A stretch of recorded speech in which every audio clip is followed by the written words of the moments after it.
Check, check. Check, check. Fuck yeah, dude. We're here. Welcome back to another episode of CONVOS with KEEGS, episode 101 with my good friend Austin. Hey, cheers to the art show, brother. Cheers. I'm Thank stoked you're in town. Me too. I'm breaking my sober streak for you. No way. Yep. How long? I think yesterday was a month. Okay. Yeah. I've been there. I was just there. I did 101 days. Probably Damn. over 100 days of no drinking. And then I think it was no cigarettes or something like that. Yeah. I can't really remember. Yeah. I wasn't like, there's something on my glasses. You got it. Can you see it? Oh, it looks like just like a little smear or something. It's all right. Yeah. I wasn't like going sober for any specific reason. I just had a wedding, 2 weddings back-to-back weekends. Ooh. And after that, I was like, all right, I'm going to take a break for a bit. Oh, yeah, for sure. Yeah. But on special occasions, I'll have a drink, like for this podcast and like Christmas and shit, Yep, I'll that's have a the way to drink. do it, honestly. That's Yeah. the way to do it. Whenever I get back in town, though, unfortunately, I just... Yeah, because you're don't seeing listen. everyone. Yeah. Yeah, I get that. Well, dude, let's talk about why you're back in town. So you're living in New York City. Yeah, so I've been living in New York for like 3 years now. Damn, it's been that long. It's been that Holy long, shit. collectively like 3 years. And I just had a show in Manhattan at a gallery, small gallery, and that went extremely well. It was like only a 10-day show. And after the show, I was just like, I have to do another show. I got to keep the momentum rolling. Yeah. Whether it's in New York or Buffalo or East Aurora. Yeah. So yeah, I'm basically back here. I've been here for about like 3 weeks now. So I'm like, I've been in Buffalo after the show for a month. Damn. Which is crazy because Yeah. that's like the longest time I've been here And since a while. Yeah, like a yeah. while. You know what I mean? So Yeah, I'm just yeah. like, it's been crazy being here for that long. But yeah. So I'm just really hyped about the show because I don't think people in Western New York, East Aurora, have ever seen my paintings before in person. And paintings online, Instagram, not the move. No, you know what I mean? no. You just gotta really show people in person. yeah, you get a little taste, but it's nothing like the real thing. No, it's Yeah. nothing. I mean, and then think about it. Like, imagine, imagine eating meals and never knowing who cooks it. Yeah. You know what I mean? Yeah. That's kind of the sort of the thing. So it's like Yeah. I want people to meet the chef, ask the chef questions about the plates. Mm-hmm. And what they like about it, what they don't, question. You know what I mean? So Yeah. after my one show in New York, I figured out, like, that's how I'm going to be able to sell paintings. I think people need to see me, they need to talk to me, and they need to see the paintings right there. Yeah. And I think once they hear the story, they ask questions, they see my vibe, genuine interest, passion, I think that's when people are like, all right, kind of want to buy this piece. You know what I mean? I totally agree. Yeah, I totally so agree. I think that's like my move now is just having these shows. And here's the thing about the New York show and the East Aurora show. The galleries didn't approach me. Like, I straight up like called them. And you're like, I want to do a show. And I want to do a show here and I will pay you to do Yeah. it. Because I'm like, I feel like I'm a reasonable dude. And I'm not going to just call people and be like, hey, I know you guys have plans this month, but cancel them because I think I'm hotshot. You know what I mean? It's Yeah. like, no, like, I'm at least going to, like, offer some money to, like, I don't know. Just Help rent. help you out because, to be honest, the one space in New York, they weren't doing anything with the spot because in New York, like how the gallery season goes, in August, it's a dead month. Nobody's showing stuff. Like, galleries are, I know it's weird. So in the summer, galleries don't really show shows or paintings. It's usually just in the spring and in the fall, winter.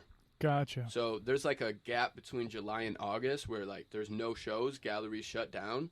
And I figured that would be a good time to have a show Yeah. when nobody's doing it. You know what I mean? And Yeah. when nobody's having shows. So it was cool too because I got the freedom to open up my own hours. So the one couple days I was at the New York gallery from 10 a.m. to 11 p.m. all morning, all day, and all night, which is very strange because, you know, galleries, they close around 6 all the time. So I would kind of like, you know, positively non-creepy lure people in if they were like heading home from a bar and it was like 10:30 p.m. or whatever. I would be like, come whatever. check it Yeah, out. I mean, I would just wave, and then some people would just like stop, look through the glass, and like kind of check it out. But Yeah. it's a cool thing that I think as an artist and as an entrepreneur, we have to look at things that are not being done instead of the things that are being done. I think we're so focused on what everybody's doing, what we're doing. Take yourself out of the equation, take people out of the equation, and just look at what's not being done. Yeah, that's kind of what I'm trying to do with Lonely Cowboy. Same thing. I mean, nobody's doing this. Exactly. You know what I mean? Yeah, so yeah, like yeah. that's when you're on a great start. Yeah, you know what I mean? yeah. I Yeah. mean, even this is a kind of a random side venture, but I have a plan to opening up a hot dog stand in New York Hell City, yeah, dude. only selling Salen's hot dogs.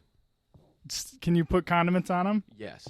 And you're gonna have pickles, obviously. Yes, my own pickles Fuck that I yeah. make myself. Fuck Yeah, yeah. yeah. So I just, Dude, they you know, would eat that shit up. No, they would, because here's the thing: New York does not have good hot dogs. Well, they don't sell Salins, do they? No, they don't. Yeah. Salen's is a Western New York thing. So, yeah, the Ballpark Franks, the Nathan's. Nathan's are classic Coney Island hot dog. But yeah. I think a real New Yorker trying a Salen's, I mean, this is like, in my opinion, like $1 million idea. I mean, Dude, no, I get it, because if you don't know what a Salen's hot dog tastes like, you can't even describe it, man. You just. Yeah, it's crazy. It's for real, and I'm like passionate about it. So I'm gonna try to do this because I know a good friend who's a photographer, full-time photographer, but he also has a food cart that serves coffee.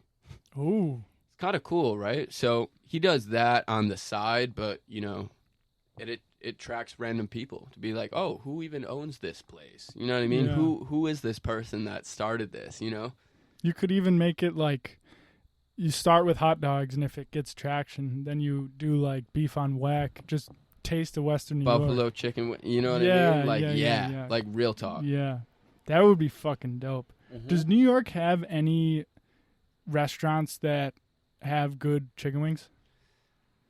Sadly, not a lot at all. Damn. There's really only like one, Yeah. and it also depends if they're having a good day, Mm-hmm. which is unfortunate because Not consistent. It's not consistent. I don't know about you. Even like mediocre Western New York buffalo wings still slap. Yeah, they do. They still slap, man. Like, Yeah. so I think they never can miss, even if they're having off days. But the New York spot that I go to, Dan and John's, shout out Dan and John's real quick, because honestly, they serve Labatt Blue too there hell yeah. from the tap or whatever. Yeah. And then they do this classic Buffalo style wings, and I'm pretty sure they are from Buffalo, Gotcha. the owners or whatever. So that's the only spot that I know of. Yeah. But yeah, it's rare, man. They don't got really beef on whack. They have crappy hot dogs, crappy chicken wings. They just don't have that buffalo. They don't have that taste. buffalo-ness Yeah. in them, but they got a lot of other stuff, but Yeah. not that. They don't So- got that on lockdown. What's your favorite part of living in New York City? Because it's so different than Buffalo. Okay, so not my favorite part to live in the city. My favorite part about living in the city. Yes. Your favorite part about living. This is going to be very selfish right now, but Hey. it's just real. It's just real, Yeah, right? it's all right. I think I like what I like about most living in New York is the way it makes me feel. I tend to come back home, and since I don't drive a vehicle, Yeah. that has a lot of obstacles for me. Yeah. And I think being in New York, being able to like take the train and not own a vehicle and get around wherever I need to go, that is huge. I mean, I feel more Yeah. independent there in a sense. I don't have to rely on people for rides. Yeah. And also the city, I'm very, I think my head is very energetic. I'm kind of crazy.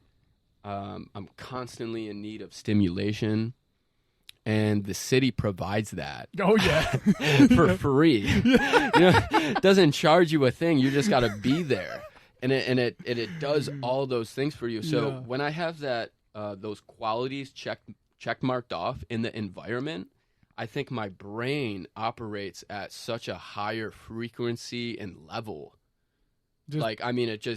It makes me feel good. It gives me energy. Like, I come back home, everything's slowed down. So I feel slowed down. You know what I mean? But dude, I totally relate. Yeah, it's like when your environment's so fast, I mean, you got to adapt.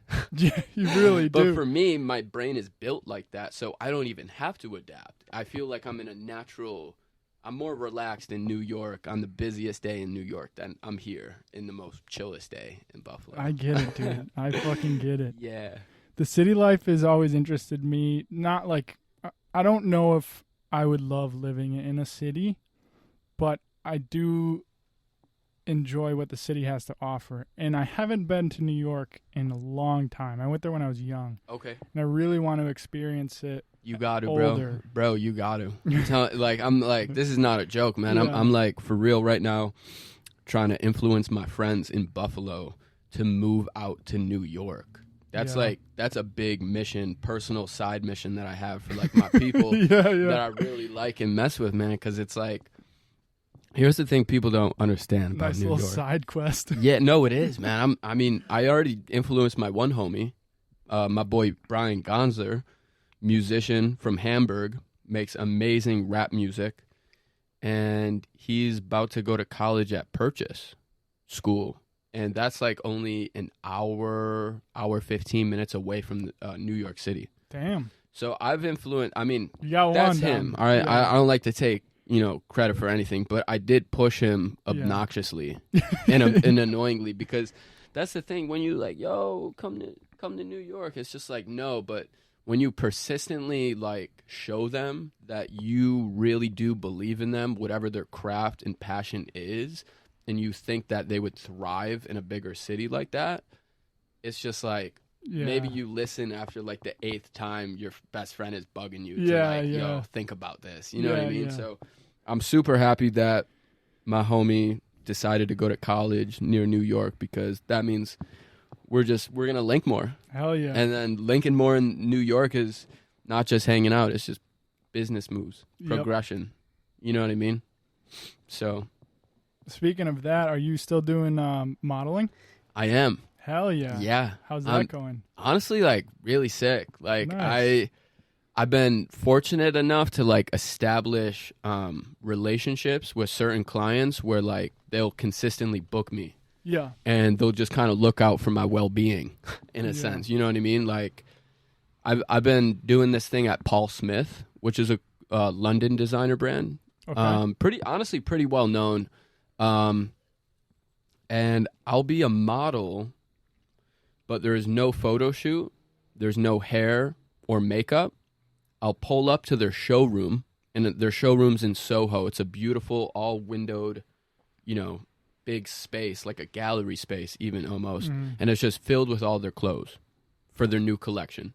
And then they have representatives from department stores have meetings in the showroom with all the clothes, such as like Nordstrom, Saks Fifth Avenue, Bergdorf Goodman, all these like designer department stores that they sell their clothes in. And they're basically like, all right, what's new? They're trying to buy their products wholesale. So if like Nordstrom is like interested in this specific blazer to buy a big volume order, and they're like, we want to try this on, we want to see this on person, I'll be the model that puts on the blazer and just does a little spin around or whatever. Sometimes they'll feel it and they just want to see it on somebody. Gotcha. So I've been doing that, and they've consistently been like booking me like a couple times per month, which is really sick. Yeah. Because it's very easy. And I've established a relationship with them that I feel just comfortable around them, and I feel like they see it. And I mean, they offered me an internship to like work on their buying team, to like, or not buying team, but it would be selling team, I guess. They would try to sell their stuff. So I think I'm going to look into that. So like modeling is weird. I'm kind of at that stage where like I'm doing low key stuff that nobody knows about. So I feel like a lot of people are like, yo, you still modeling? I'm not like seeing crazy photo shoots on your page anymore. And I'm just like, yeah, I'm still modeling. It's just different. You know what I mean? Like I've been in the game for like, been modeling for like 6 years now. Dude, that's 6 to 7 years. wild. Yeah. No, it's crazy, dude. It's crazy. I mean, I started in 2018, 2019, 20. You know what I mean? It's like 6, 7 years. So I'm just blessed that I'm still getting jobs. I mean, I just got confirmed today for one of the biggest jobs that I've gotten in probably 2.5 years. Fuck yeah, dude. Yeah, Congrats. so it's like, thank you, bro. I'm like, I think it's my long hair. I think when you switch your look, you switch your vibe. When you switch your vibe, you switch your clients, you switch your interests of people. And dude, you could apply that to any part of life, really. And you had long hair for a bit in high school, I remember. Yes, I did. And then you rocked it short for a while. Yeah. And then, because I had long hair like down to my chest for like a year or two. And then when BIZAR Audi formed, that's when I had what do you call it? A metamorphosis of some sort. It was like the caterpillar in the cocoon. Waiting to be a butterfly.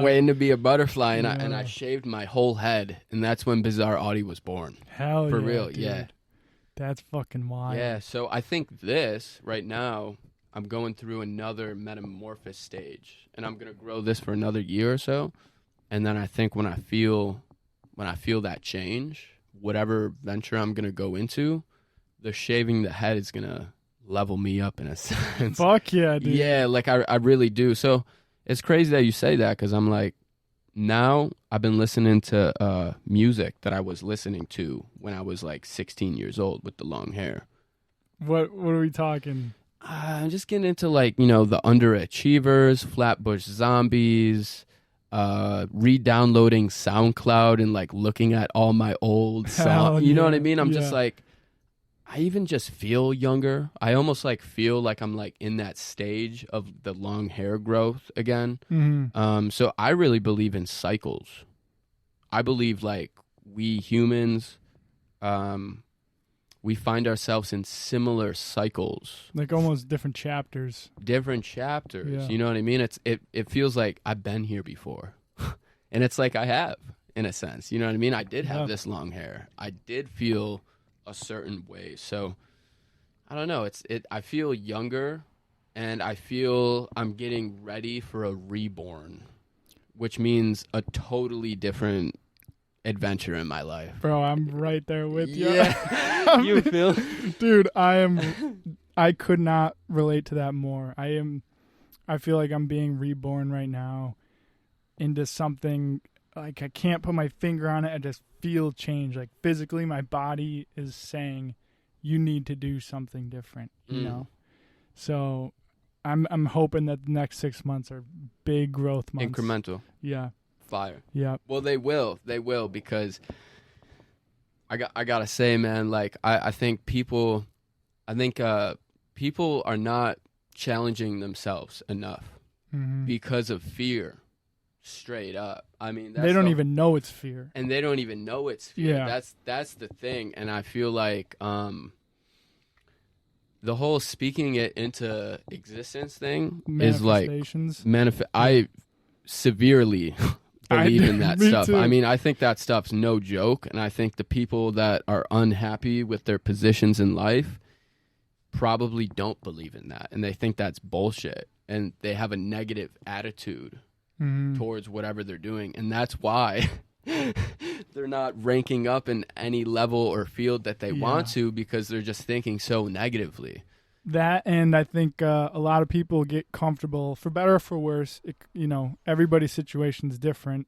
Being comfortable is probably good for a lot of people, but I think there's a lot of people that have never pushed themselves. So they don't even know what they're capable of. Yeah, that's the thing. Because, all right, so here's another side thing. You know, like we hear a lot about balanced life. Mm-hmm. Be balanced, right? Be balanced. All right, well, theoretically, if you want to live a balanced life, right? Perhaps your goals are right here, and you're living a balanced life. Think of a balance beam, like a triple beam scale or whatever. Mm-hmm. If your life's balanced, you got this and this on this side, and they're the same weight, right? Your level beam is not getting higher to what your goal is right here. Yeah. So if you take off the one weight from the balance beam, that other beam is going to go way up, and it's going to be closer to the actual goal. To your goals. So that's the thing. It's like you got to decide, like, balanced life, that's a balance which is in equilibrium, you'll be content, you'll be happy, you won't be super stressed out. Which is, there's nothing wrong with that. No, that's good. And if that's what you want. Eventually, you know what I mean? That's the goal for everyone. Yeah. Exactly. Yeah. You know, but in certain points, if you really want to reach your goals in a certain time frame or whatever, living an unbalanced life Dude, is what you almost need to do to excel yourself. I mean, if you think of Beyonce, do you think Beyonce lives a balanced life? I mean, I've heard stories she doesn't sleep for 2 days. Doesn't eat a single thing of food in literally a day to 2 days because of actual how busy she is on her tour. Fuck, dude. Like, you know what I mean? I'm like, all these people that we admire, that we're trying to get on their level, they don't live balanced lives. They don't probably even live happy lives, to be honest. But what I realize, you got to enjoy what you're getting a lot more than what you're doing for what you get. You know what I mean? Totally. I mean, the rewards, if you, like you said, if you live unbalanced you like decide you're going to go all out, balls to the wall on something, and you push and push and push until you get there, the reward will always be huge and it'll be worth it. But it's just like some people aren't willing to suffer for that long, which I get. It fucking sucks. Like, no, for real. Being in the thick of it blows. Yeah. But if you're passionate about it enough and you just have that never give up attitude, eventually you'll get there. 100%. You know, 120%. And even if you don't, whatever. You tried. I mean, that's the whole thing. Yeah. You know what I mean? It's like, you don't have regret. Yeah, exactly. At least you gave it a shot. Yeah. You know, you would have a regret if you didn't. Exactly, you know what I mean? But dude. So yeah, man, I've been realizing, man, like, okay, working crazy hours or doing a job that you don't like doing, yeah, that's probably not going to make you happy, right? Mm-hmm. But you got to be more happy with the money that you're getting from that job that doesn't make you happy. You know what I mean? Like, I think that's the reason people be complaining about their jobs. I'm like, why are you complaining, bro? You're making bread doing it. You know what I mean? Like, you know what'd suck? If you were working all week, all day, and you got no bread from that. That would suck. You know what I mean? For real. I think people just don't appreciate bread anymore, man. Bro, I think, like, people don't see the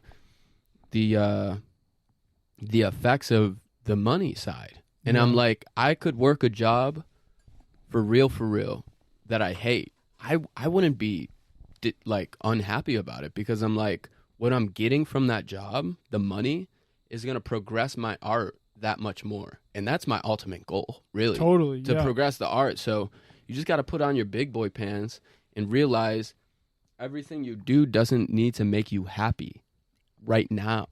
Especially in our 20s. Like, the 20s is the time to fucking go for everything. Like, you can fuck up your life in your 20s. Yeah. I mean, I'm saying that with 3 years of 20s experience. Right. But, No, but I mean, you're right, dude. I mean, like, straight up. If you're willing to sacrifice a little bit of, or a lot of time, really. If you're willing to give up sacrifices to chase your goals, the 20s are your time to do it. You can do it at any age, but I mean, right now, you and I are the same age. We can afford to take the next 7 years of just going all in. Yes. And then if 30 hits and we didn't get there. I love that you said that, bro. I love that you said that. Yeah, you're right, man. I'm thinking about going to college. Fuck yeah, dedicating my next 5 years to a college degree that I can make money from being anywhere. I think that would be the goal, because I'm just like, being a struggling artist. This is another thing I want to talk about. Bro, being a struggling artist, man. God, dude, it's really not cool. It's not. It's really not. You know what I mean? It sucks. It's difficult. So if you have the ability to not do it, why not do it? Because at the end of the day, no matter what you do, bro, an artist is an artist. Yeah, I mean, I think people now are like so weirded out by like having a 9-to-5, trying to be an artist. It's like, no, like the reason why these artists that are real artists don't have a 9-to-5 is because they did their 9-to-5 so much and they did their artwork so much at the very same time, to the point where people started to recognize, this person's been working their ass off for 30 years in this field, and they've been working their ass off with this art shit for 30 years. We should give them a show. Maybe they can turn this into a full-time thing. Yeah. You know what I mean? I don't think many artists, like... Most artists they can't live just by their art. Yeah. Most of them. 99% of them. Yeah. And I mean, when they can live strictly with their art, it's after they put in 25 years of having a job. I think that's the thing people don't understand. Especially when I say artists, I'm talking about really like visual artists. Like painters, drawers, sculptors, like all that stuff. I mean, that stuff takes time. And if it doesn't, you're first of all extremely lucky. You are highly blessed by the gods. Yep. And also, you maybe had an advantage. You could be smart as hell. You could have graduated from, Yale or Rhode Island School of Design, which is like one of the best art schools you can go to. So some of these people that, we see really excel at we shouldn't be looking at, anybody can do that. Like, no. Like, you know what I mean? Anybody can do it, but there's a very select few that can do it fast, effectively, and crazy, I guess. Do you read it all? I don't read too much, honestly, man. I've ever since school, I've had a difficult time just processing books. Keep going. I'm just gonna switch okay. the camera. Yeah, I've just had a difficult time processing books. Like, I feel like I'll read a couple pages and then I'll forget what I read, and that was me in like middle school and stuff, but it still kind of applies right now. So I just like podcasts. I like interviews. I mean, that's probably the biggest thing I really like right now. I think my favorite interview lately has been Nicolas Cage, 60 Minutes. Dude, I'm stoked that you just said that you like podcasts and interviews, and I haven't watched the one with Nicolas Cage, but I can imagine it's a great one. But, dude, podcasts are my fucking shit. Nicolas Cage is... Do you mind if I get a little more wine? No, please. Nicolas Cage is probably one of my favorite new actors at the moment. And I think I just like hearing people talk. Okay. I think, like... Thank you, sir. Do you want me to pour you up? Oh, yeah, that would be awesome. Thanks, man. Yeah, I just feel like when I see people talk, I see their, body language, tone of the voice. I just feel like it's a more effective way to understand what someone is trying to convey than like, black and white text on a piece of paper.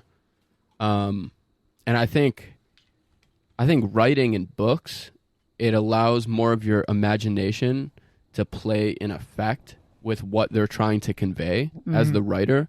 But what I like about podcasts and interviews, your imagination doesn't really do shit when they're like showing your facial expressions, the tone of your voice, the surrounding area. I feel like it's just so much more like information straight out in front of you.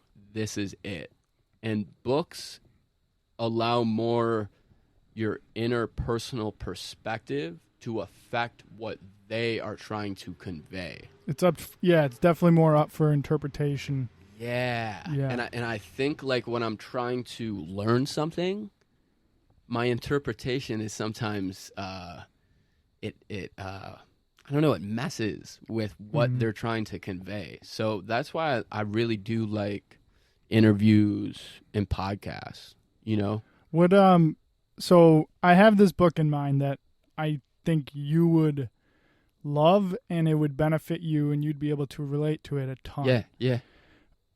And it's more like a podcast. Imagine a podcast or an interview in book form. Like it's not really up for interpretation. It's like in your fucking face. I've never thought about that. I can't lie. I've never thought about that before. That's crazy. It's called The War of Art.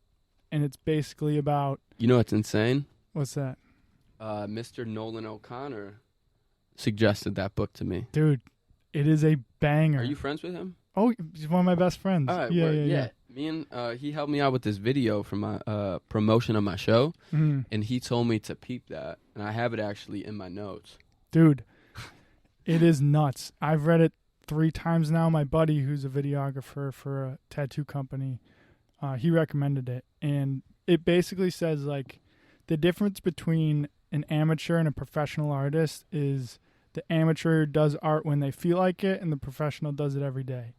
And it just goes on and says, like, you can be a professional. You can make this your full-time thing. You got to fucking do it every day, even when you don't want to. Yes. You know? Yes. That, I mean... I relate to that a ton. That's crazy that you said that, man. Yeah, I mean, that's a fact. Because, I mean, I'm just looking at it in my view. Every time I really forced myself to paint, those are the most important paintings to me. Yeah. You know, all those times that you don't feel like doing a podcast or whatever, sometimes that's God's way of testing your discipline. Dude, I needed to fucking hear that, bro. My discipline has been getting tested, and I'm not doing great, man. That's okay. That's okay, man. I needed to hear that, dude. No, Fuck. It is. I mean, it is, because... You're right, brother. Yeah, because I was like... You know, because it's tricky, because here's the thing, like, people are like, oh, do what you feel. Like, listen to your instincts, listen to your gut. If you don't feel like you want to do, don't force yourself. Forcing yourself is bad. Yeah, fuck, dude. And it's like, honestly, yeah. You're getting me, bro. You know what I'm saying? I'm telling you. Dude, and I asked my friend, I was like, yo, like, I don't know if I should continue. I'm like, should I, like, listen to my gut and stop and not force myself? Or is this the time to actually push my limits, challenge myself, and actually just try to do it? Fuck, dude. And he's like, no, actually, like, the best time to do something is when you don't want to do it. Double the fuck down. Yeah. Dude, and then when he told me that, I was just like, damn. I mean, I can't not do this now. I got to continue doing it. And then I put in 10 minutes of the work, not liking it, just, you know, having a time that I'm just not enjoying. 10 minutes goes by, and I start enjoying it again. And then next thing you know, I'm painting for the next 2 hours. Dude. And then once I feel that little stop period, I'm just like, all right, stop it. You know what I mean? Yeah. So do you believe in, like, any sort of higher power that's inside you and maybe inside everyone? And let me give you an example. Like, for myself, I believe in God, but I don't associate God with any specific thing.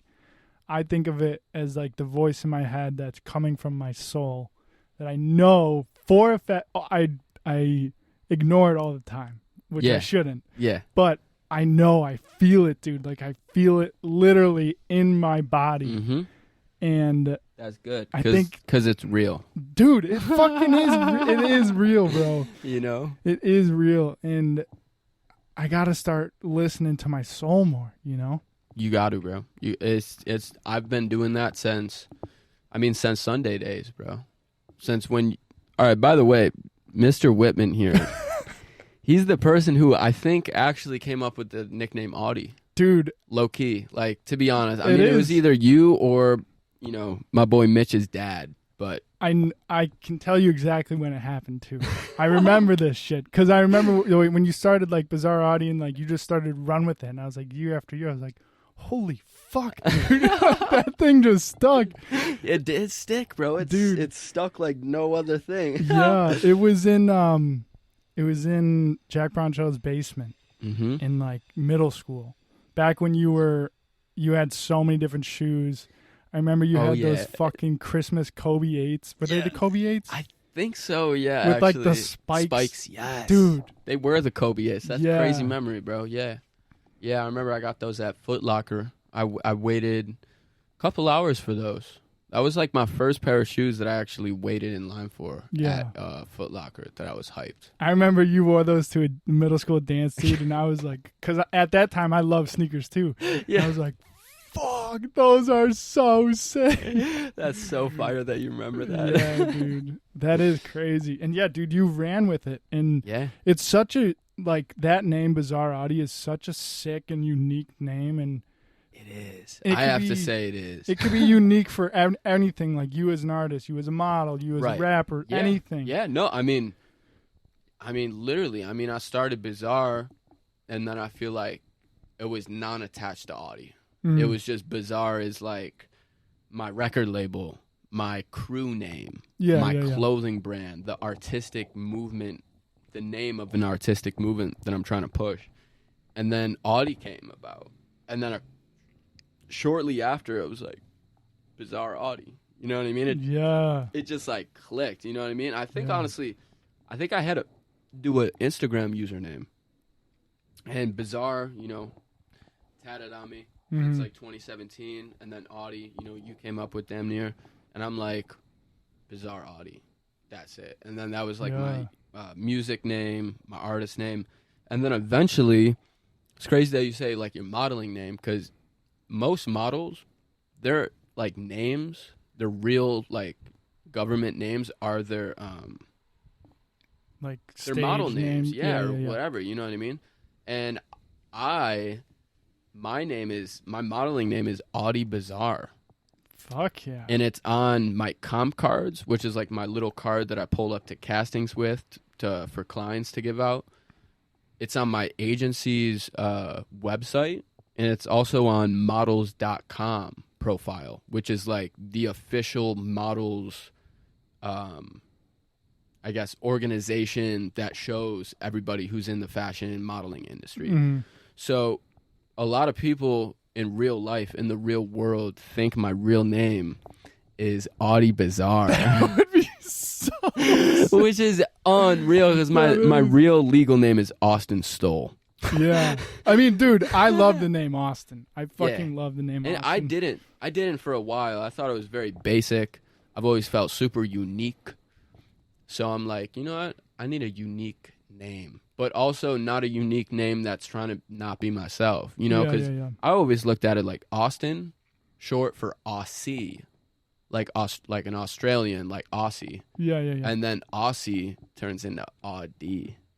You know what I mean? Dude. So the BIZAR thing, is that still going to be like, as an artist going forward? Yeah. Correct me if I'm wrong, but it seems like you're taking the artist thing is what you want to do mostly.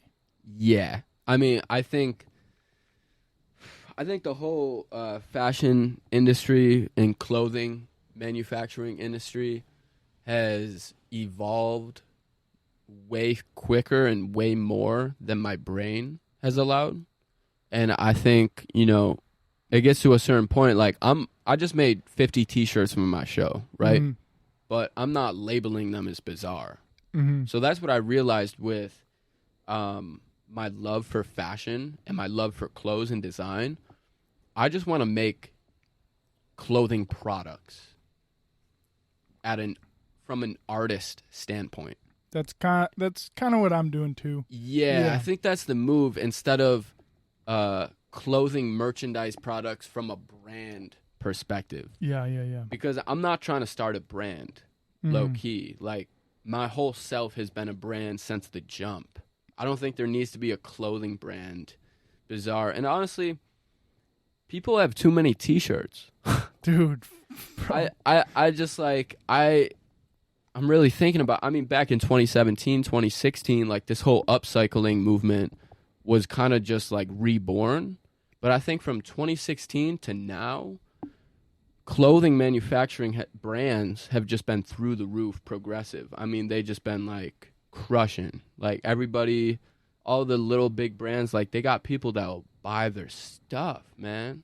And it's because they put their all into the clothing stuff. And I don't think I've ever really put my all into the clothing stuff. Like having a brand, man, is like a clothing brand is no joke. Dude. Oh, I know. It's no joke, man. Like, it is the hardest thing I've ever tried to do. Yeah, it's hands down. It's really difficult, you know what I mean? And I think a lot of people that are very good at it, there's a lot of reasons they are, but a big reason that's the only thing they got. Yeah. And I think if I started out strictly doing clothing stuff and progressed as an artist only wanting to do clothing stuff, I'd maybe have a brand. But I've never felt 100% commitment, passion with clothing. Yeah. I've always thought like... That's kind of where I'm at. Yeah, I mean, I think it's cool. I think everybody should make their own clothes. Mm. I think it's like on some Amish shit. You know what I mean? I think everybody should learn how to sew. And if they want to like do something with a shirt, do it. And that's for you. Mm. You know what I mean? But I don't think it should be a thing where people are really, oh, I know what the streets need graphic tee wise and I can do it. That's like a very, very few amount people. You know what I mean? I just think also my stuff is too personal. That's the thing about my clothing, man.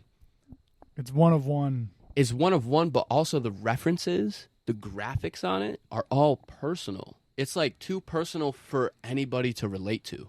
Yeah. And that's the thing. If you want to have a successful clothing brand, it's compromises with your vision in order to sell.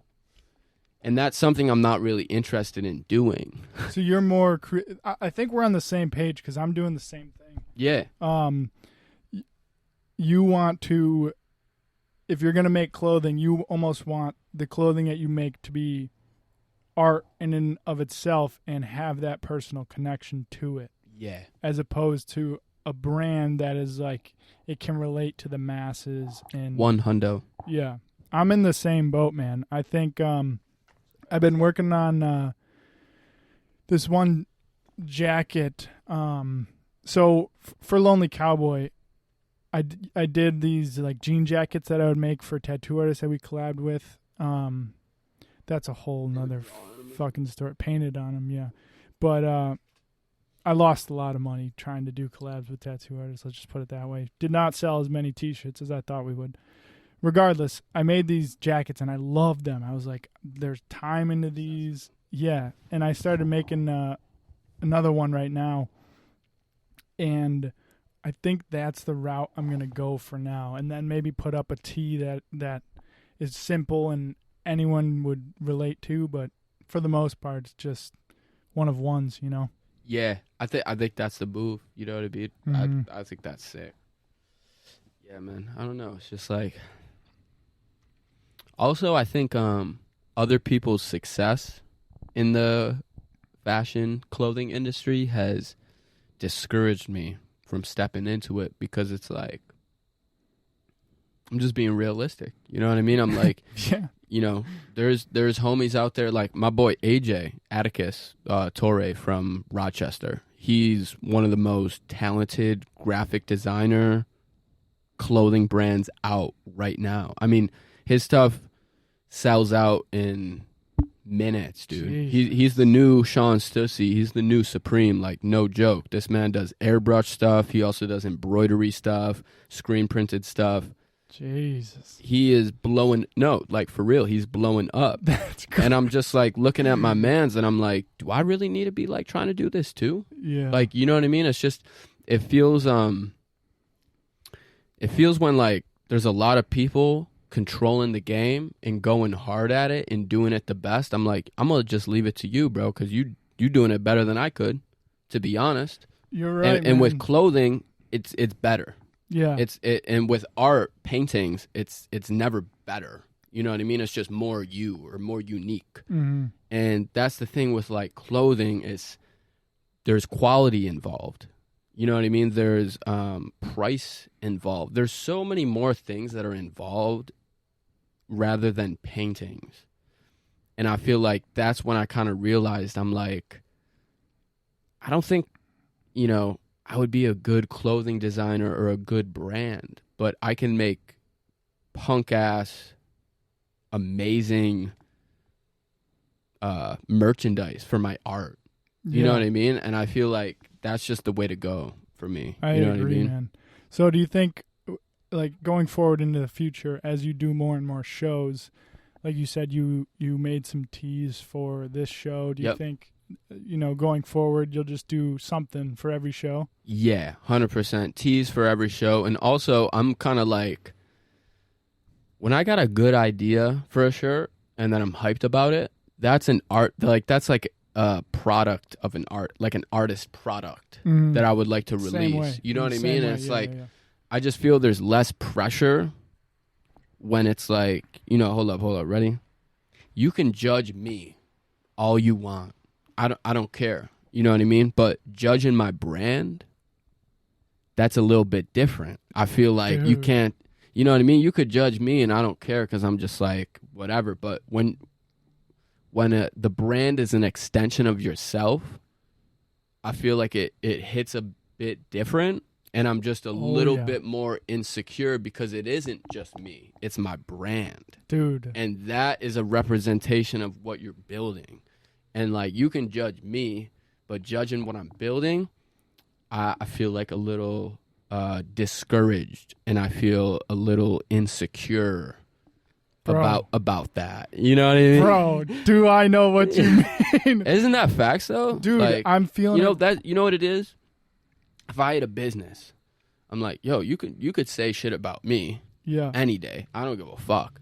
But if you talk shit about my business, that's a little bit different. You know, there's more pressure when it's a byproduct of yourself. 1,000%. It's like your baby. You know what I mean? You could talk shit about me, but don't you ever say something bad about my kid. That I could not relate to that more, man. Lonely Cowboy has been my child, dude, and that's why, like, you know. Hold up. Sorry, I gotta. You're good. I shouted out "Lonely Cowboy" in a new song that I made. I still make music, man. Fuck yeah, dude. Yeah, and I say, "Rockin' lonely cowboy, basically a lone ranger. Watch out, the zone's danger." Something like that, because I got your Lonely Cowboy shirt and I love it. I rock it to work. Hell yeah, I rock it painting. I rock it out. So yeah, I had to shout you. Dude, I had to shout you out, man. Yeah. But yeah, like you were saying, man, Lonely Cowboy has been my baby, and I do feel way more pressure because, like, I'm not getting the results that I think it should be getting, or that I wish it was getting, whatever. And that just comes down to, you know, the work ethic of it and how much time I'm putting into it. But it's very, very, very frustrating when I'm not only thinking about myself being judged, but also the company being judged. I'm like, fuck, man, I just want to make sure that this all goes perfectly. And it's fucking not one goddamn step of since when I started Lonely Cowboy to now has gone perfect. Not one single fucking step. And I think it was just a real slap in the face to the real world. Yeah. So now I'm at, like, basically rock bottom. I'm like, fuck, how do I keep going, you know? Which is honestly good, because when you rock bottom, you're grounded. You can only go, you can only go up. You can only go up, right? Yeah. There's no going down from that. So, and it's just like, I think people sometimes listening to your gut is not good. Yeah, you gotta listen to your soul. Yeah, you gotta listen to your soul. You know what I mean? So, you know, there's a lot of times where we may think this is what we want to do. We may think this is what my passion, whatever. And then once you give it a try, that's why I love people when they give it a try. You know what I mean? Because it's like, Same thing with clothing. I've been doing clothing really since I was 16 years old. Haven't stopped really. Yeah. I've just toned it down. And I don't know, I just feel like over the past 3 years of doing it, that's when I realized like this is not my thing that I'm trying to focus on and trying to, you know, go up in. Yeah. You know what I mean? Because for some people, it may take 2 hours or 2 days to like figure it out and be like, oh yeah, this is not what I'm trying to do.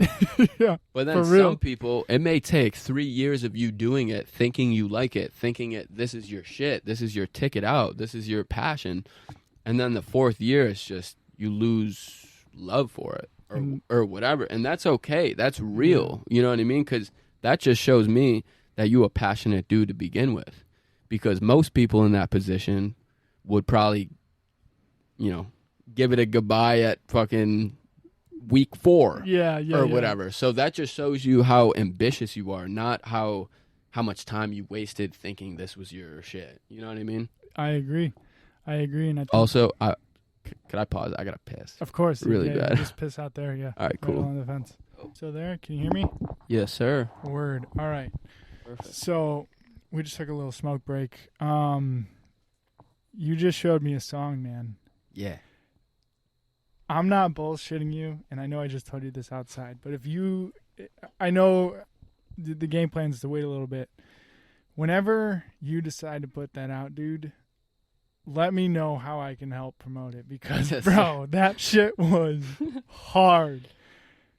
Yeah, it's hard That's music. like no joke. Yeah, like, I appreciate that. No, it's crazy, bro, Yeah. because I'm not going to lie. This is probably my favorite. No, not probably. This is my favorite music I've ever made. Fuck. From like yeah, 2016, 2017, which is damn near, 2 years from now, that's going to be like, what, 10 years?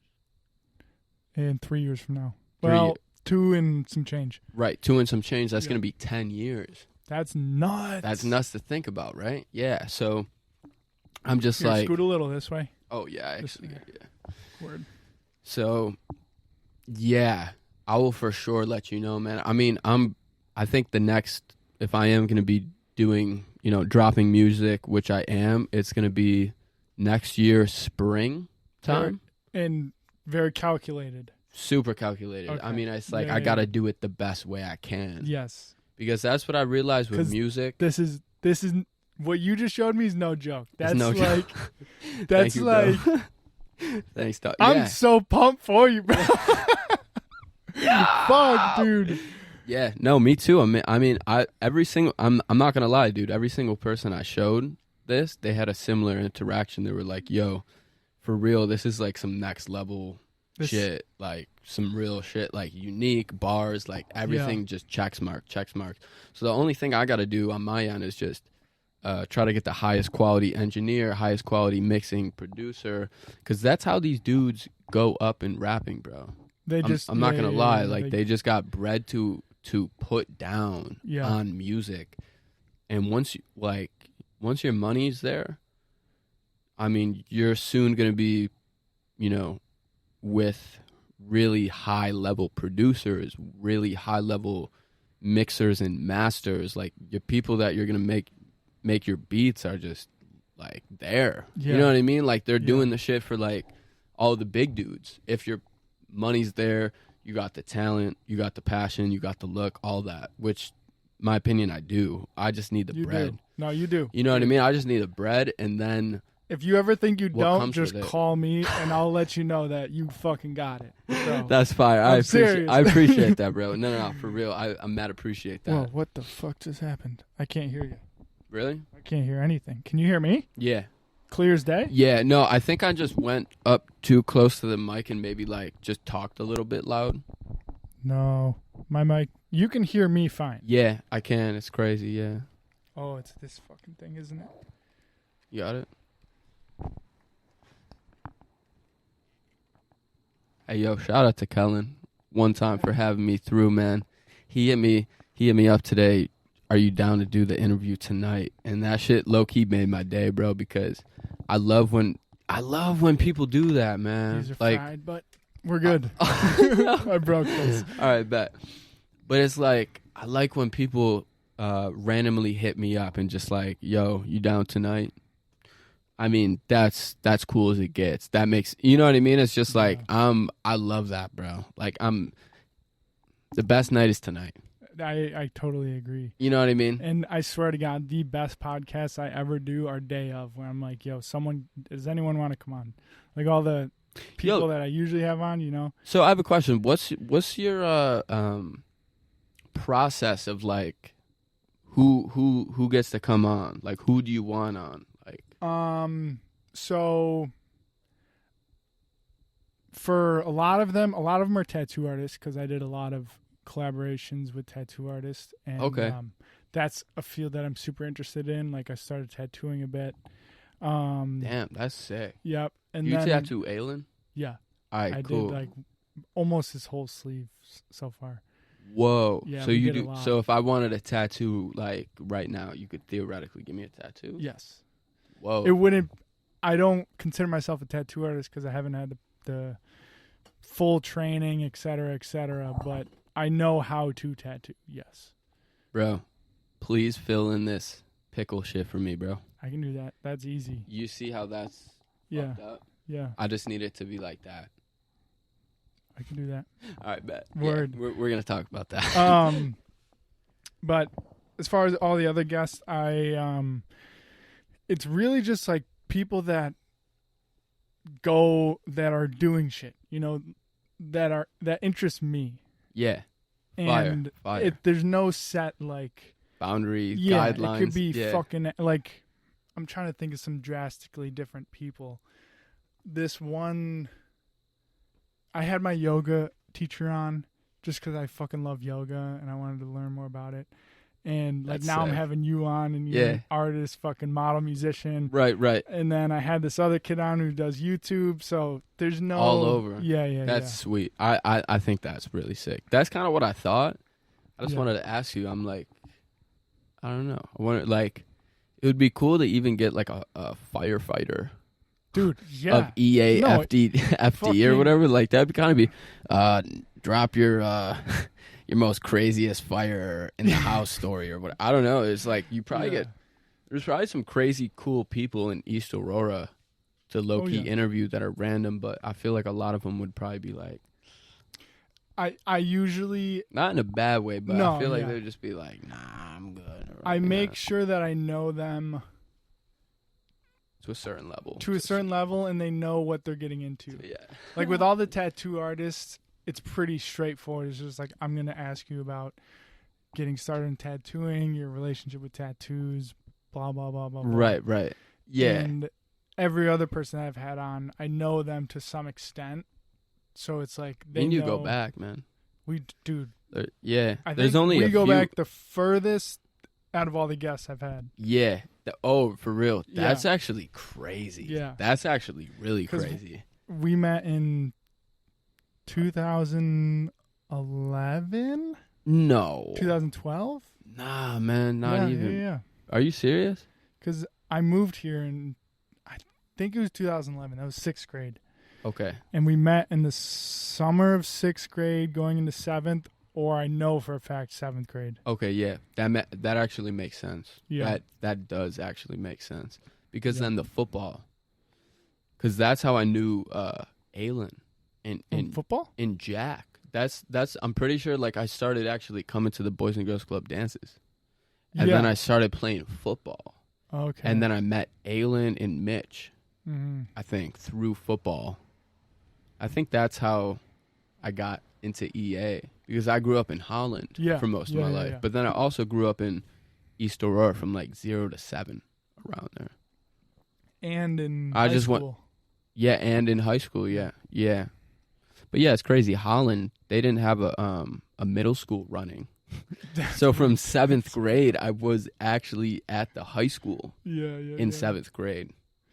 So that's really weird. But now they got a middle school. Let's talk about growing up in a small town, because you can relate to that a little more than I can, because you came from Holland. But I mean, Holland and EA are basically the same thing at this point. Yeah, they're pretty similar. Yeah. So what are some, let's say you grow up in a city, Okay. right? Yeah. And the city person is asking you, what is it like growing up in a small town? What would you tell them? Man, such a good question. I would say everything feels personal, and everybody is in everybody else's business, really. And I think everybody knows everybody, so it's very petty. So a lot of petty, dude. Yeah, it's very petty, unnecessary drama.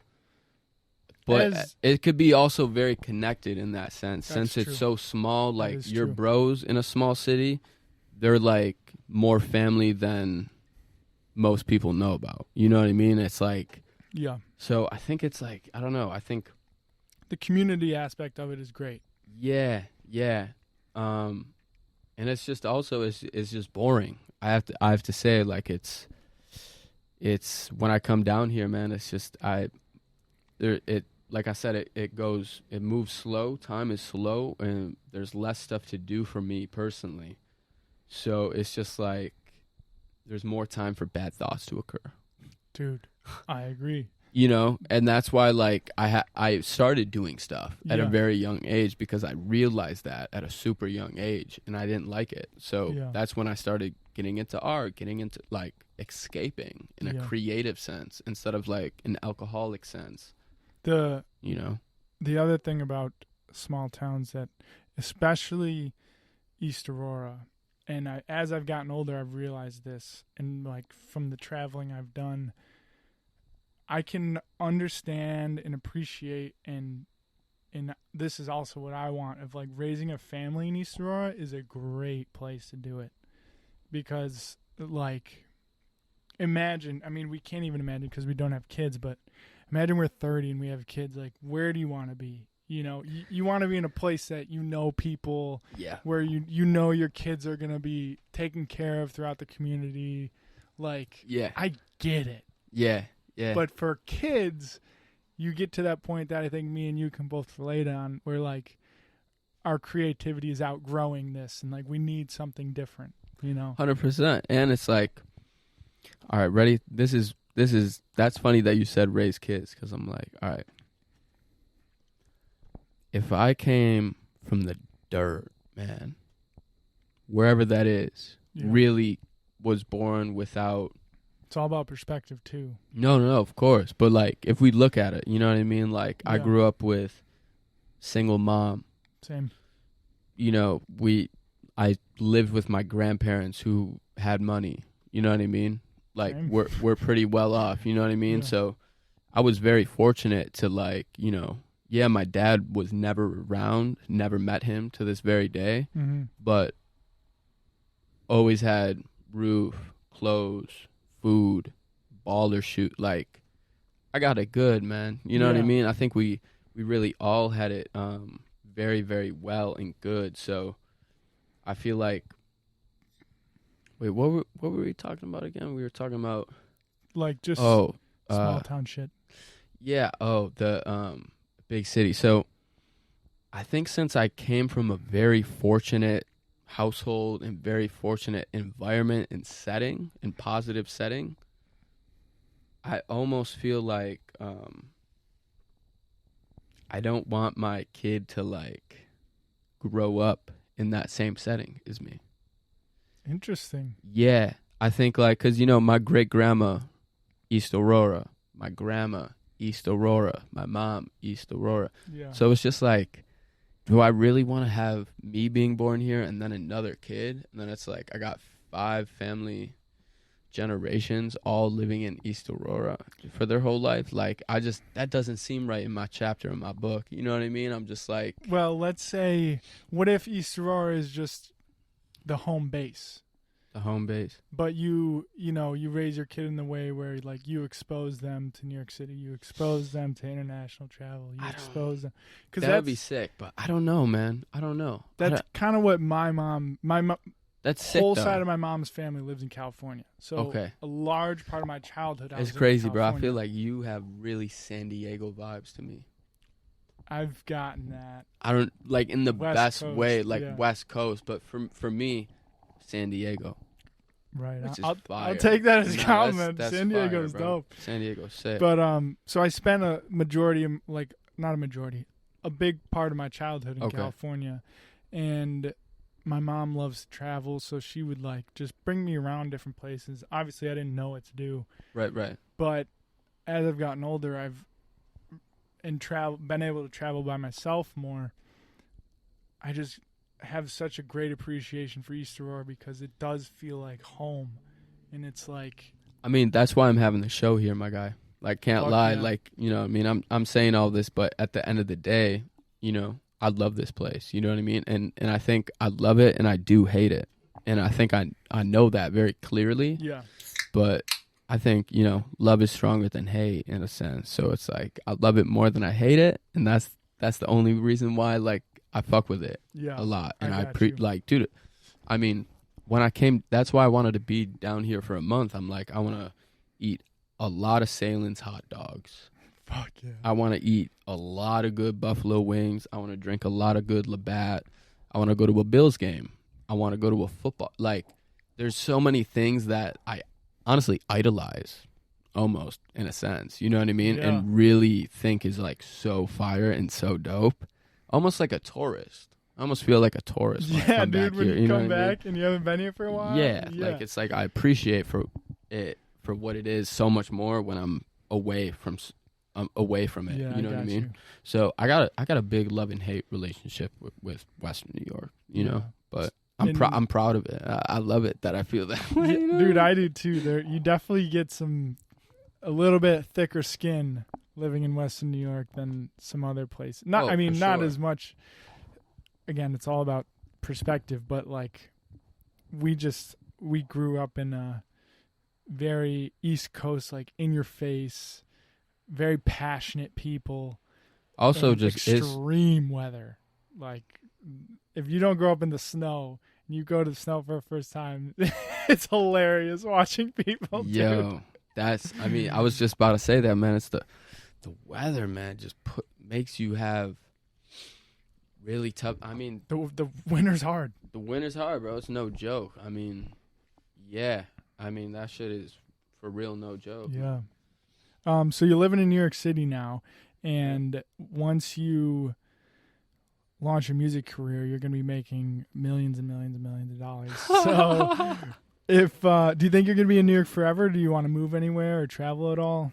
Nah, so this is kind of the plan. I'm trying to, you know, if that was, you know, to ever come to fruition, I have, you know, financially very stable. 100% start a family in New York. That's my goal. City? Yeah, as of right now, I'm trying to raise a kid in New York in my lifetime. Fuck honestly, yeah. You love that city, dude. Oh, I love it, man. You love it so much. Bro, that's my home, man. Yeah. That's where I'm supposed to be at. You know what I mean? So that's dope. I'm going to be there for a while and, yeah, hopefully meet my wife and have a kid. That's the goal, for Fuck real. yeah. Like, no joke. But, you know, after I feel like my kid would be grown up, I would probably possibly move back to Buffalo. Damn, so. And build a house with a architect. With that music money? Yeah. And that art money? That art, music that money. Model Oh, yeah. All of it. I mean, I'm trying to also act. So Hell hopefully the yeah. movies start rolling in. Yeah. Thinking big. You got to. Dude, might as well. You got to. Yeah, you might That as well. fucking bug's been pissing me Yo, off. I love these things right here. The little cabinets? Yeah. So- Honestly, like, if I were you, I would start to make products. Dude, I'm one step ahead of you. Any product and just put them in there and photograph them. And then you send a list out or post on Instagram. 3. This is 2. gonna be the Lonely Cowboy showroom. And my home. Clothing. Art, clothing, fucking the podcast studio, my home. I'm hoping this. If all goes to my plan right now, this is hopefully gonna be. Yo, do you want to collab? Fuck yeah. I'm trying to collab. Let's do a collab. All right, got an idea. Bring this to New York City. I know that that may be impossible, but listen. Yeah, driving this would be tough. But I'm just saying, if this was in New York, right, and I posted up, show at the corner of blah, blah, blah, and blah, blah, blah. And we parked this at the corner, and we did stops or whatever, and we put out a tour list. Like a rock and roll tour. Dude. But instead of cities, it would be streets at different times. Instead of dates, it would be different times. So we do all these streets at different times, and then I fill all of these cases with sculpture. Fuck yeah, dude. And paintings hung on the back, small paintings hung on the back. And then it would be an art show in an ambulance van that's going on tour. And we make tour t-shirts. Dude. And we do a podcast in the making of it. Dude, on a Monday, an Audi Monday. That's what I'm saying. It could be a whole series. It could be Monday, Tuesday, yeah. or whatever, you know what I mean? Or do it Friday, Saturday, and then release it Monday. Something like that. But yeah. And then we have a security guard. I just hire one of my big boys. Whatever. They post out here. And it's 2 people at a time. And 2 people walk in, you get 1 minute. That's it. And then you get kicked out. And then it's just people. Coming in this way, go out this way? Or coming this way, go out that way? Yeah, it would be a motorized tour. Dude, that'd be sick. Or a motorized gallery. That's a cool concept. A gallery on wheels. That would be fucking It dope, would be dude. cool, man. I mean, I would try to look into taxidermy animals, and I would paint them abstract. Dude. And I think taxidermied animals all in here would be awesome. There would be music, fog machine. Fuck yeah, bro. Dude. Yeah. I love talking to, you're probably someone that I can relate to the most. And it's just so, do you ever feel this way? Like, it's hard to talk to people who don't get it? Yeah, it's very difficult. And it's very difficult, bro. Blocking a cap. Yeah, being able, as a creative, being able to talk to another creative who is you're not just creative in, one field. You have several different things. And I feel like I'm the same way where I'm like, I love everything that I do. I can't just do one of them. I have to do all of them, you know? And it's very refreshing to have a conversation with someone who understands that. Yeah, bro. I mean, to be honest, man, that's what it's all about. That's why I love linking with people. What we were talking about, I just want to talk to you. I just want to talk to people, bro, because you never know who you're going to connect with, for real. Yep. You never know who is going to be saying some stuff that could help you in a non-malicious way of seeking stuff, you know what I mean? In a just genuine, refreshing, like you said, way. So I think people just got to talk to people more, man, because this whole internet shit is making people talk to people less, I feel like. But we're using it in a way where it's you talk to people more. And that's why I like podcasts and interviews, because it's it's digital online, but it's real human interaction. I agree, dude. Do you want to do Audi Mondays? Sorry. You're good. 100%. Word. We're doing it. Fuck yeah, dude. I got a MacBook computer. Perfect. I'll send you a link. Yeah. So what, Zoom? Whatever? No, I'll have FaceTime. this fucking platform that I use called Riverside. Okay, it's cool. for podcasts. That's actually official as fuck. Yeah, that's perfect. You're in a studio, and you send you the link, and you join the studio. Cool, man. Yeah, let's do it, bro. Fuck yeah. Yeah, dude. I'm so about that, man. I got stuff to talk about for days in every subject. When are you going back to New York? So I'm going back to New York Monday, a day after the show. Right. Oh wait, no, 2 days after actually, because it's Friday and Saturday. Oh, it's Saturday too. Damn. Yeah, nobody knows that, but I just wanted to kind of make that a surprise, because for people that can't make it Friday, to figure out at the last minute that it's open the next day too, Yeah. Probably feels cool. You know what I mean? It's probably because I don't know, man. And you're here. You might as well. Yeah. You might as well. And I kind of made a mistake by coming really early, to be honest. I thought it would be more lit and like active out here. So I was just like, oh yeah. Because usually when I come back, dude, it's like only a week or two at max, 2 weeks. Yeah. And it's just not enough time for me to link with everybody. You know what I mean? I got homies in EA, like Buffalo, like so many different Hamburg, like so many different suburbs and places. So it's just like I thought, I'm like, oh yeah, I'm gonna make paintings down here.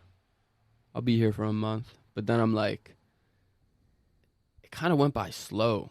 But at the same time, it's last week, dude. The show's in like 2 days. I'm like shitting my pants. I'm like, holy shit. You're leaving Monday. Yeah, I'm leaving Monday because I would stay longer, but I got a job. Yeah. The day up. On Monday? On Monday, 8:30 a.m. or something, something like that.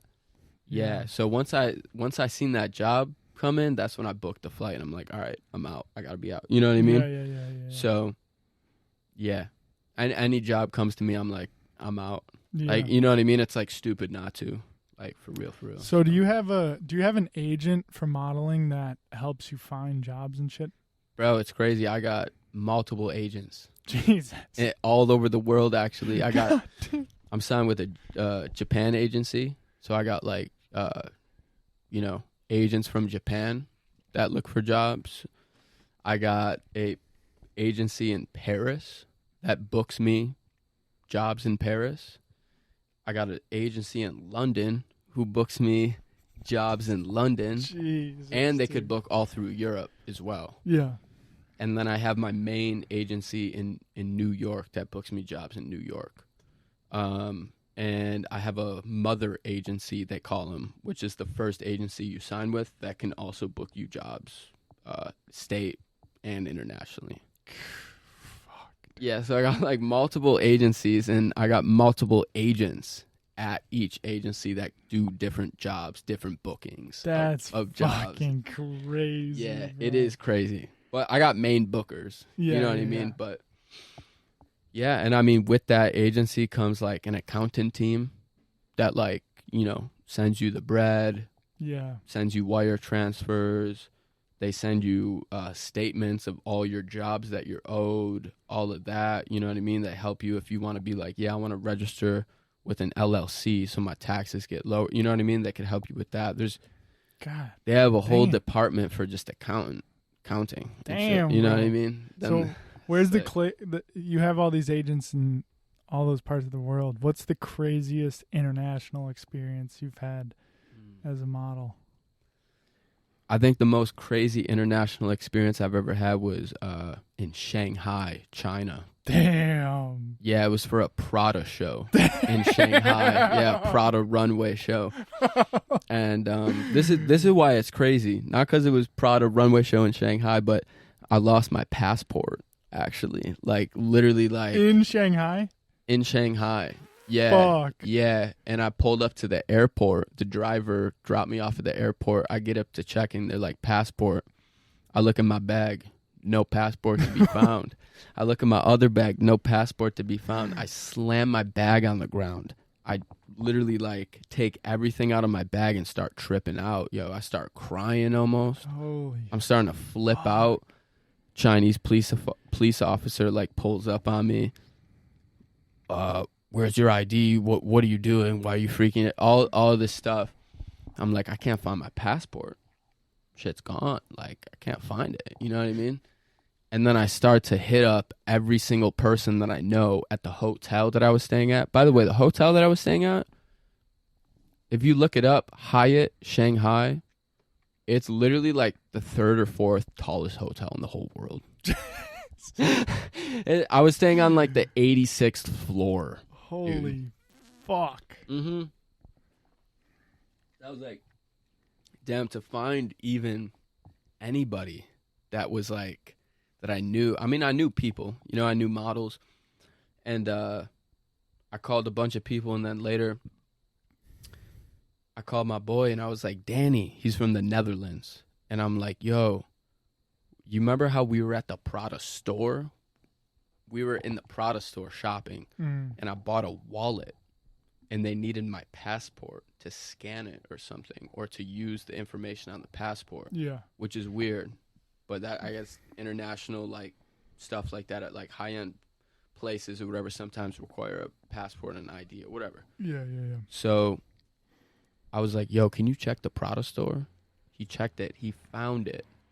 My flight got canceled or whatever. I missed out on the flight. I missed it.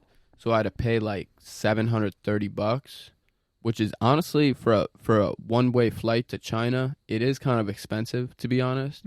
But it wasn't like insane to me at the time. You know what I mean? But I did have to, that was taken out of my pay, unfortunately. Damn, dude.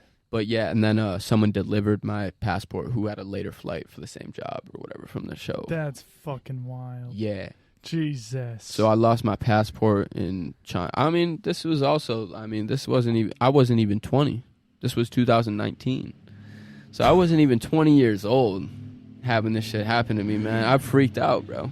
Jeez. Yeah. When were you in China? Because when I was 19, I was in Asia too. Really? Fuck, I forgot these are broken. No, I could still hear you, though. You can still hear me? Yeah. Well, let's wrap it up. Austin, thank you so much for being on. Dude, for sure, bro. Thank you for having me. So good to catch up. I know, bro. And Audi Mondays. Audi Mondays coming soon, very soon, like for real. Yep. Your art show's tomorrow. No, Friday. Friday. Which is damn near tomorrow. Yeah, the 27th. Yeah, 27th, exactly. And the 28th in East Aurora. And where can they find you on socials? At BIZAR Audi, BIZAR AUDI. Right on. Well, thank you guys for listening, watching, viewing. Please subscribe, comment, do all that jazz. We'll catch you next time. Peace. Peace. Absolute fire. That was so sick.